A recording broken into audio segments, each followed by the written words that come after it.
Durement touchée par la tempête du 28 février dernier, on y a recensé 21 brèches. La digue de la Louipe à Bouin, longue de 2,3 km, fait l'objet depuis quelques jours de travaux de renforcement qui doivent durer 18 semaines. Ils font suite à des travaux d'urgence où la priorité était alors de réparer ce qui pouvait l'être. C'est des digues qui datent des années 55 en béton. Le béton s'est fortement dégradé, bien sûr, avec l'action du sel. Et donc maintenant, les travaux consistent en la surélévation de la Risberne, à peu près mi-hauteur de la digue. Il restera encore après à consolider la partie haute de cet ouvrage. Des digues sécurisées, un combat de tous les instants pour le maire de Bouin, qui est aussi président du syndicat mixte de défense contre la mer.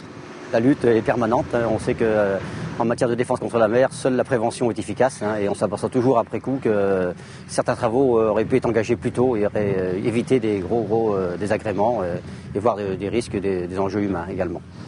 Car c'est souvent la part de l'État qui fait défaut dans le financement de ces travaux, programmés 2-3 ans à l'avance. Jean-Yves Gagneux est le premier à le regretter.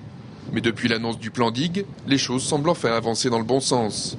J'ai pu rencontrer la commission sénatoriale à Lyon récemment. Bon, j'ai fait part bien sûr de mes problèmes, mais aussi de mes craintes aussi. Je pense que maintenant l'État va pouvoir s'engager à hauteur des besoins qui nous sont nécessaires.